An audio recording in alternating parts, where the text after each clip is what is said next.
genera una suba importante y asimismo para las propias escuelas es como el momento de decidir, bueno, qué van a hacer el ciclo lectivo siguiente, porque en algunas no dan los costos y se hace difícil pensar en poder subsistir con el riesgo que esto conlleva para las familias y para toda la comunidad educativa, ¿no? Porque yo creo que a veces sufre todo el personal el probable cierre de una escuela, no solo las familias de los alumnos, se pasa a ser una familia en sí mismo la escuela. Sí. Y en ese marco, desde AIEPBA, ¿sí?, que es la Asociación de Escuelas de Enseñanza Privada de la provincia de Buenos Aires, plantean la situación de que la educación privada es un sector en crisis, ¿sí? Ese es como el título de la nota, y queremos saber un poco por qué se trata esto, por qué hay decenas de escuelas en la provincia de Buenos Aires que padecen este riesgo de cierre, y para eso tenemos conectado a Martín Zurita, así quien es secretario ejecutivo de AIEPBA. Martín, buen día, bienvenido aquí a Radio Ensamble. Yo soy Mateo Lascano, estoy con Lola Contero y Facundo Solada. ¿Cómo te va? Bien, bien. Ahí vamos a ver si, porque no lo escuchamos, no sé si por él o por nosotros. A ver, ahí está, Ahí perfecto, está. perfecto, Martín. Ahora sí. Bueno, muchas gracias por atendernos. Buen día. Buen día. Martín, plantea este título, digamos, que es un poco, que genera susto, por supuesto, y que genera tanta zozobra de decir que es un sector en crisis. ¿Y esta crisis nació hace cuánto? Bueno, nosotros venimos en crisis hace varios años, pero se ha profundizado mucho en este año, ¿no? Recordemos que en el 2020 y 2021, con la cuarentena y el año y medio sin escuelas abiertas, nuestro sector fue muy golpeado. Cerraron 80 escuelas en la provincia de Buenos Aires, la mayoría jardines maternales y jardines de infantes, y en el resto del país más de 200. Y las escuelas que en ese momento no cerraron quedaron dañadas económicamente, y cuando se reabrió la escuela, bueno, realmente tuvimos todos estos inconvenientes económicos que estamos atravesando este año, por lo cual hicimos un relevamiento en cada lugar donde hacíamos una reunión con nuestros asociados. Nosotros representamos a 2.500 escuelas, y cuando íbamos a los distintos puntos de la provincia de Buenos Aires e inclusive del país, formamos parte de la Junta Nacional de Educación Privada, recibíamos las problemáticas cada vez más graves de las escuelas en relación a no poder trasladar, en muchos casos, lo que se debería cobrar la cuota a las familias, porque hay un límite que es lo que la familia puede pagar. Entonces, por más que a vos te autorizaban a cobrar un aumento, no lo podías trasladar a la familia, y ahí se provoca todo el efecto, ¿no?, sábana corta. Yo tengo la prioridad con los sueldos, pero como no ingresa lo que debe ingresar para sostener el proyecto, bueno, dejo de pagar el Instituto de Previsión Social, dejo de pagar el 931, dejo de realizar alguna inversión, y esto provocó que algunas escuelas hayan dicho que tienen muchas posibilidades de cerrar el año que viene, y de hecho ya hay varias que han anunciado el cierre para el año que viene. Entonces esta fue nuestra preocupación que hemos trasladado a las autoridades educativas. Sí, ahora quiero profundizar puntualmente porque sé que en Vicente López, por ejemplo, hay un caso, pero me interesa hacer un freno en algo que decía, ¿no? Claro, si esto fuera un paquete de arroz o una gaseosa, uno dice, bueno, traslado el costo, lo traslado el precio y listo, y quien le parece mucho compra otra cosa o lo suple con otra, pero con la educación no se puede, porque aparte se forma como, primero que a mitad de año es muy difícil decir, mira, no puedo pagar la cuota, no, me voy, y después, digamos, con el curso iniciado, y después que aún pasando un curso al otro, hay un lazo afectivo y un lazo de sentido de pertenencia que es muy fuerte, ¿no?, en las escuelas privadas, que es difícil para los padres tomar la decisión. Por supuesto, para los padres y para nosotros también, porque esto es inédito. O sea, ustedes lo graficaron vos lo graficaste muy bien en la introducción, ¿no? De alguna manera, el tema de tener todos estos, nunca pasó, de aumentar todos los meses, prácticamente desde el año pasado y todo este año, las escuelas hemos aumentado las cuotas todos los meses, no porque nosotros queremos, imagínate, sino porque, bueno, la estructura de costos de la escuela privada, entre el 80 y el 90% es costo laboral, ¿sí? Y permanentemente en las paritarias docentes, que nosotros no participamos, sino que es el gobierno quien otorga y quien pone el número para esas paritarias, bueno, fue todos los meses modificando, y eso afectó directamente al valor de los aranceles. Y bueno, y ahí está el tema de que nosotros conocemos a nuestra comunidad y no podíamos en muchos casos trasladar eso, y es lo que ha llevado a muchas escuelas, que no son todas las escuelas lo mismo, hay una gran heterogeneidad, 6.300 escuelas tenés en la provincia de Buenos Aires, muy heterogéneas, con comunidades muy diferentes, y por lo tanto muchas de esas comunidades no pudieron sostener este ritmo, ¿no? Porque las familias no lo pueden pagar, porque no te aumenta solo la escuela privada, te aumenta todos los valores de la economía. Y ahí es donde está el cuello de botella y la imposibilidad y los problemas de muchos colegios en este momento. Claro. Martín, ¿cómo te va? Te habla Facundo. Bien. ¿Qué, vamos a decirlo así, ante esto de que los colegios privados están con el cierre definitivo y el aumento de cuotas, todo se suma, la población prefiere, vamos a decir, la población, las familias prefieren ir a un colegio más o público o subvencionado por parte del Estado para no apalear tanto a lo que es el tema de las cuotas? Mira, en la educación privada en la provincia de Buenos Aires vos tenés 1,5 millones de alumnos que hace Sí. más o menos 20 años o 15 años tenés la misma proporción, es una cifra que no se va moviendo, Ujú. y cuando vemos algún movimiento, eh, por ahí es de una escuela, como vos decís, de mayor cuota a una de menor cuota, las familias hacen un gran esfuerzo para sostener la matrícula en gestión privada, ¿no? Sí. El tema es que en muchos casos está también lo que ustedes dicen, ¿no? O sea, no es fácil tomar la decisión de un cambio de escuela por todo lo que se genera, ¿no? Vamos generando muchos chicos desde jardín maternal, desde jardín de infantes, que vienen y realmente después tomar una decisión de tener que abandonar el grupo, todo lo que se genera, ¿no? Como comunidad, la escuela crea valor, crea comunidad, y realmente es complicado. Por otro lado, nosotros entendemos y tratamos de poner el hombro y ayudar en todo lo que está a nuestro alcance, pero Ujú. no todas las escuelas tienen la misma espalda para soportar este momento. Por eso hay escuelas que ya estuvieron golpeadas con la pandemia, ahora vienen golpeadas con la morosidad alta que hay, en algunos casos entre el 20 y el 25%, Sí. y por lo tanto ya no pueden sostener esto. Por eso estamos viendo estos casos extremos de cierre, o en otros casos no cierra la escuela, pero se achica, ¿no? Cierran cursos, tratan de fusionar, bueno, distintas estrategias para poder atravesar esta situación tan compleja. Y por ahí, digo, creo que es más optativo, pienso yo, para la comunidad educativa de las familias. Eh, a veces, bueno, vamos a poner un ejemplo. Bueno, Facundo, el año que viene no vas a estar con tus amigos, lamentablemente, por esta situación, por esta situación. Te vamos a tener que cambiar de colegio, espero que lo entiendas. Es más difícil, digo, lleva toda una complejidad hasta el desapego de ese estudiante con toda la comunidad educativa, hablando de directivos y profesores. Pero ahora me quiero entrar al tema de los profesores, porque siendo profesor también de un colegio privado, el apelio no solamente para las cuotas, sino para poder pagar los sueldos, es como todo se va haciendo como un Una ciclo, cadena. una cadena, ¿cómo se dice? Tiene un nombre que es mal cuando se dice un ciclo evolutivo que parece hasta dañino tanto para estudiantes, profesores, directivos y terminan esto en el cierre, ¿no?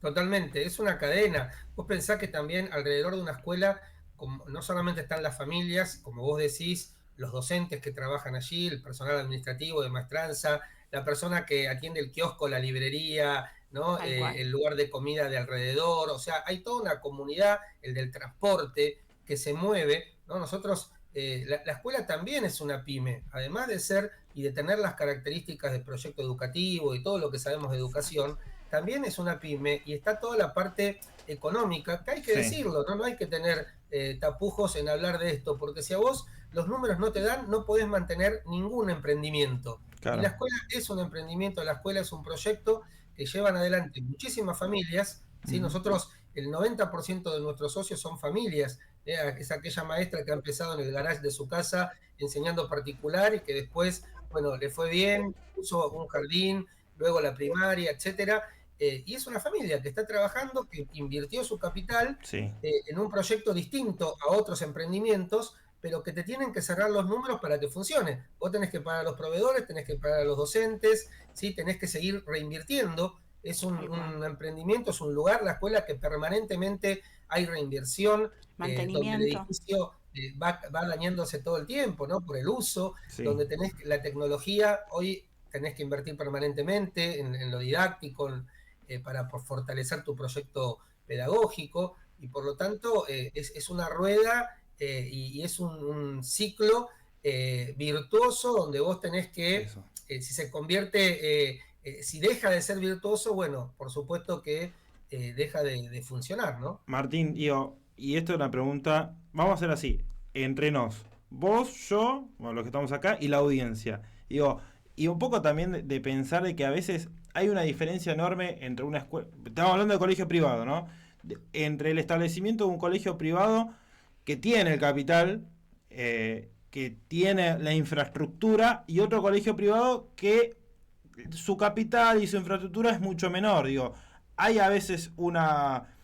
Es rara la diferencia, digo, ¿cómo se hace para paliar de un lado a un sector que sí tiene un capital y a otro que tiene poco el capital? ¿Cuál es la cobertura en ese caso? Entiendo la pregunta, y es así. Yo te voy a decir que la mayoría de las escuelas privadas no son las escuelas de élite, ni las grandes escuelas, que las hay, y que está perfecto que lo haya, ¿no? Porque hay para todos los grupos sociales. Pero la gran mayoría de las escuelas de la provincia de Buenos Aires son escuelas donde asiste la clase media-baja, ¿sí?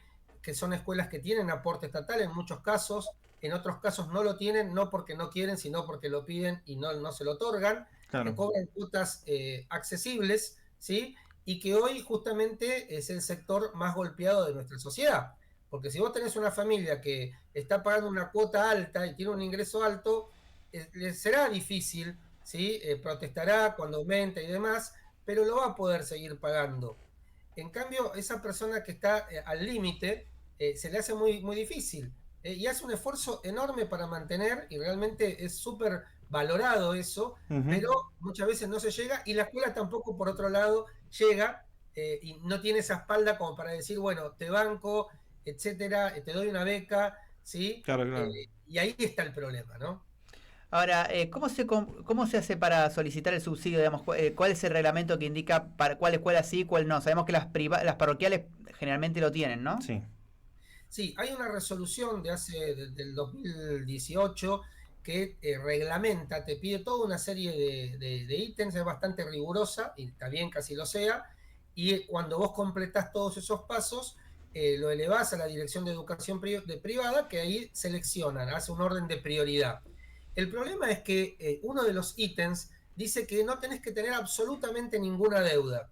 Y justamente en estos momentos, las escuelas que están pidiendo, muchísimas de ellas, sí tienen deuda por toda esta situación que estamos hablando, ¿no? Porque han pedido créditos en la época de pandemia, porque directamente no entraba un centavo a la escuela, o pagaban los sueldos y no pagaban al Instituto de Previsión Social, y se ha hecho toda una bola de nieve con eso, con los intereses, con las multas, que hoy, por eso estás pidiendo la ayuda. Si vos estarías 10 puntos y no tenés deuda con nadie, no pedís la ayuda. De hecho, muchas escuelas hasta el momento, muchas de estas escuelas no habían pedido la ayuda del Estado, ¿sí? Porque venían bien. El otro día me decía una de las escuelas que está en riesgo de cierre, mirá, Martín, yo antes de la pandemia tenía 800 alumnos, después de la pandemia tuve 300 alumnos menos. Sí. Yo tengo la misma estructura que mantener, ¿no? Tengo los mismos docentes, la misma estructura, ¿y cómo hago con ese ingreso menos? No lo puedo hacer. Entonces esa escuela no pedía la ayuda del Estado para poder mantenerse, y hoy la pide, y hoy tiene deuda, claro. Entonces tampoco accede, y es una cosa como muy rara. Por eso nosotros pedimos que se atiendan estos casos particular, ¿no? De las escuelas que están en riesgo, y que se les dé un tratamiento diferente a lo que dice la normativa, porque la realidad hoy es otra. Claro, claro, y encima veo, el problema es global y afecta también al tema de la educación. Me quiero centrar en este problema global, y vos sabés que uno de los candidatos a presidente en el balotaje dio la declaración de que para tener educación hay que pagar, porque alguien lo paga sí o sí. Digo, ¿Cómo ves esta postura? Ustedes desde el sector educativo y que apoyan a los colegios privados y que a su vez no están en contra del Estado, están funcionándose, digo, y es raro encontrar que un privado esté de la mano también del Estado. ¿Cuál es tu opinión o cuál es la opinión de ustedes sobre este asunto? No, nosotros creemos que la enseñanza privada es realmente es anterior a la enseñanza estatal. Luego con la Constitución Nacional y con las distintas leyes que tuvo el país se ha reafirmado la importancia de la libertad de enseñanza y la libertad de elección por educación, así que hoy la educación privada es una realidad. En la ciudad de Buenos Aires tenés la mitad de la matrícula va a la escuela privada, en la provincia de Buenos Aires casi un 40%, en el resto del país 25%, y realmente es muy importante. Entonces, fíjate que acá la familia es la que aporta para elegir un proyecto educativo, ¿sí? Tiene esa libertad, y los proyectos educativos son muy diferentes entre sí, por eso es importante esa elección que hace la familia, poniendo plata de su bolsillo, por supuesto, para poder pagar esa diferencia, y en muchos casos el Estado contribuye. Vos fíjate que en todo el país tenés el 70% de escuelas privadas que tienen algún tipo de subvención del Estado, lo que hace que ese dinero va a la familia, porque la cuota debería ser más alta y es más baja por este aporte. Así que es un sistema que realmente ha funcionado y está funcionando bien.